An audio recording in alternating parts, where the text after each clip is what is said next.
Ассаламу алейкум туғандар, амансыздар ба? Менің каналыма қош келіпсіз. Бүгін бұйырса 14 декабрь 6-дан 17 өтті. Жұмысқа шықтық.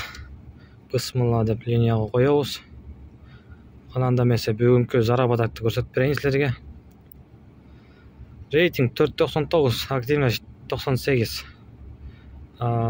Тариф эконом и детский. Бисмилла деп мына бірінші заказды беріп отыр. 3-7 аралықтан 8 минутқа 1.69 мен. Мейлі алауыз. Бірінші заказды мен алып алайыншы. Линиядан жып қоямыз. Кеттік анда туғандар.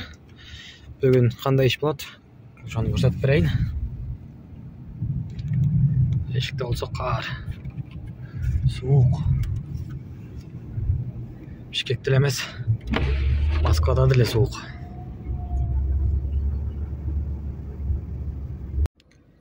Отыз 2 минутада 17-18 километр көрмешеді. Кеттік анда. Екінші заказға.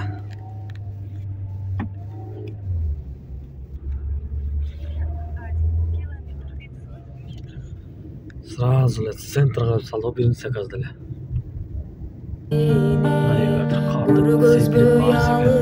Жүрмөкмүн көңүлү бузук кишиге караның болуп кичине каректин батсаң ичине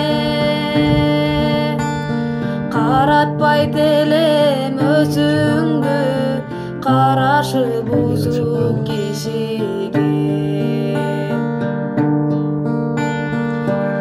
карасаң башка кишиге кан толо түшөт ичиме эриксе жүрөк булкунуп бола албайм күчүмө айтканга күйүп айла жок ашыктык оту кайда жок мени сүйегер ишенсең мен сүйгөн менен пайда жок мени сүйегер ишенсең мен сүйгөн менен пайда жок мен сүйгөн менен 32 минутада Лужникке келіп қалдым. 1513 рубль. Жақсы келдім. Линияға шығамыз берсе. Лужникке.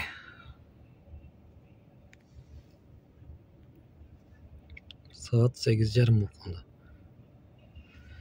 4-ші заказда көлтірмен. Асырмау қосылыш керек. 2950.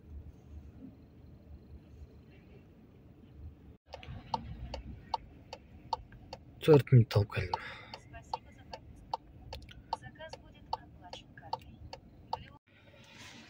Туғандар, бүгінгі смена бүтті. Саат 9 болып кетті.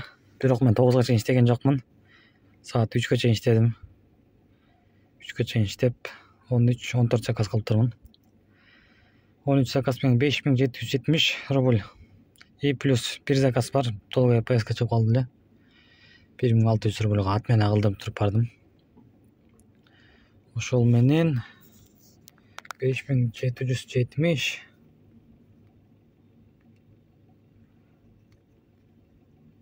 5770 плюс 1600 7370 мындан минус кече иштеген эмесмин. Кечеки аренданы минус кылабыз. И бүгүнкү аренданы минус кылабыз. Анан бүгүнкү бензинди. И минус обед 400 сом. Бүгүн ошону 1570 сом иштептирмин. Шундай bir gün болот, bir gün болбойт. 1570. Кечеки аренданы да төлөдүм да бүгүн, кече иштеген эмесмин. Кече иштегим келбей. ушундай да бир жалкоолугум бармаса үйдөн чыкпай жатып иштебей коем. Эми баарыңарда эле болсо керек ушундай.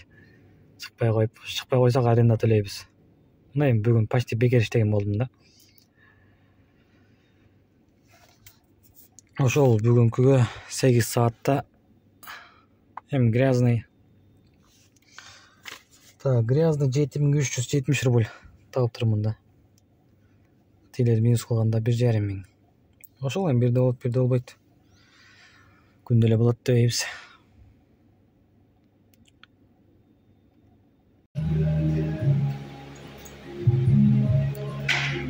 Машинанын могу защитниги сынган экен да.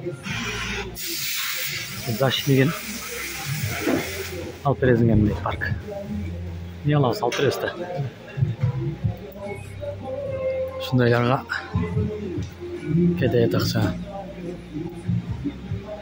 Мунусу канча турат билбейм. Байлап берип заказ кылабыз келгинче. Ушу менен жүрүп тур дейт.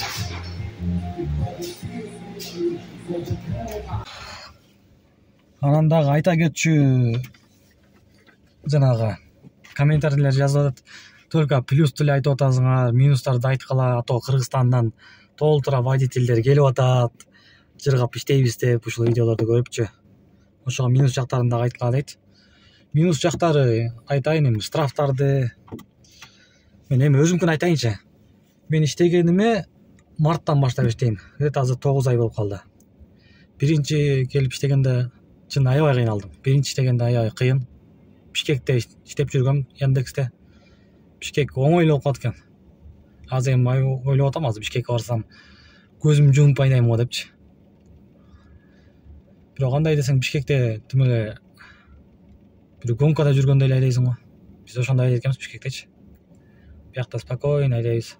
Ошондо эле бизде биякта жолдор чоң, мосттор, ошолордон көп адашып жүрдүм. Кыйын. Навигатор айтып турса дагы өтүп кетем повороттордон. Клиенттер урушат, сүйлөнөт. Кечигип атам жумушка депчи, особенно эртең менен жумуштарына баратканда. Ошол жактары бар. Анан штраф аябай көп алдым мен башында. Чын. Башында эми билбейт экенмин, каерде эмне кылыш, кандай штрафтар бар, алар канча сом, вообще билбей. Эми кичине мындай таксист тааныштарымда жок болчу, дагы жакшы бир. Байкемдин дос баласы таксист болчу. Ошону көрбөйм, тааныбайм деле.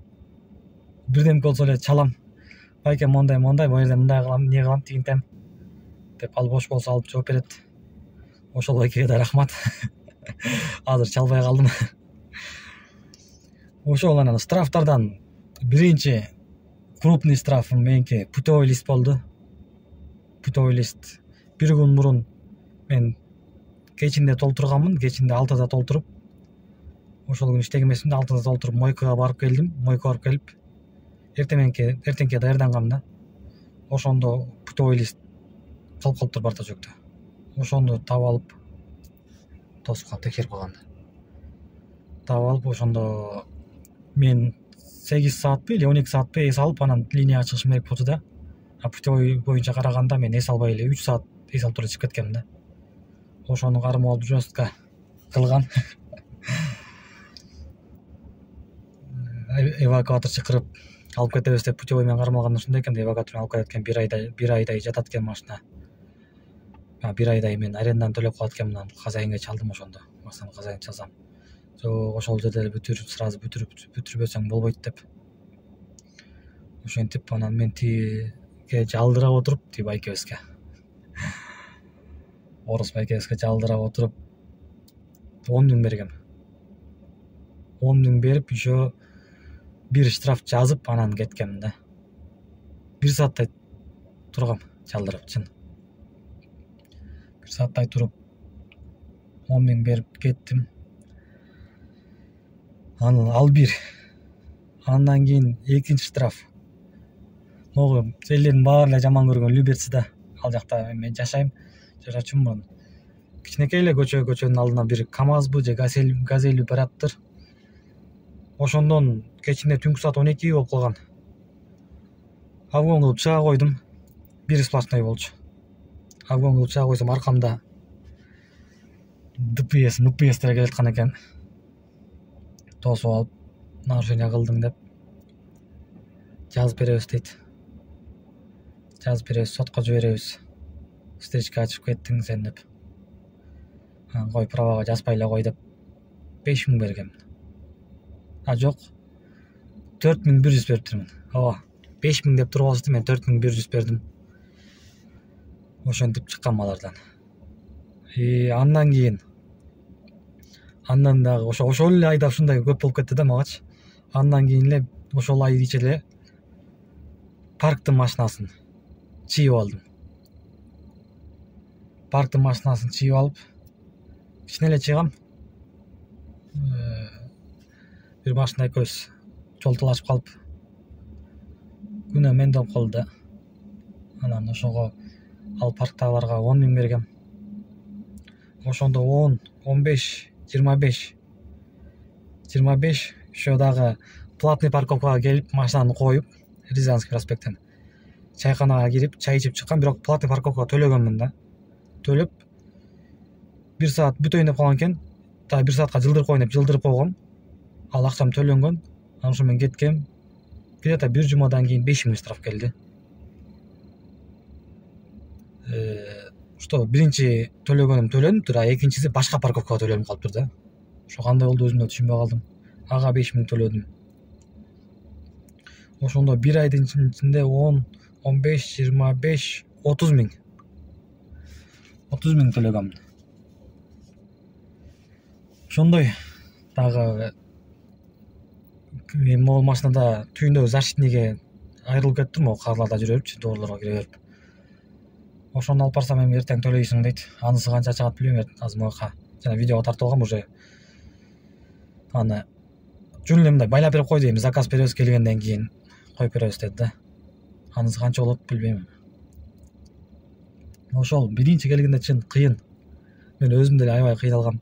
Мага заказ түшкөндө жүрөгүм түшсө эле, могу каяка барат болду экен. Центрге барабы, каяка барат, мосттордон эмне кылам деп өлө кыйналдым да. Ошо эми силер дагы кыйналсаңар, кыйынчылык болот. Ошолорго чыдаш керек. Азыр деле кыйынчылыктар толтура. Азыр деле менттер тосот, бүт нерсени текшерет. Түшүрүп алып текшерет, машинаны текшерет, өзүңү текшерет. Проверкада эле регистрацияңды текшерет. Регистрацияң базада болсо деле, базада жок экен деп тура берет. 5000 бер, сразу айтат 5000 бер, кой берем дейт. Если 5000 бербесең жүр отделенияга. Дейт, ал жака барсаң болду.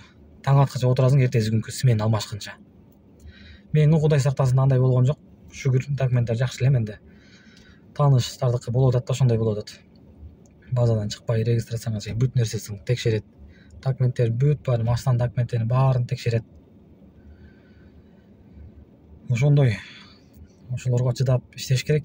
Иштейбиз деп келгенден кийин иштейбиз да. Ошо туугандар. Видео жакса, лайк басып койгула, комментарий жазып койгула. Буюрса жакшы видеолор чыгарганга аракет кылам. Силерден колдоо күтөм. Ошол кийинки видеолордон көрүшкөнчө анда. Барыңыздар аман болго, тынч болго. Көрүшкөнчө анда.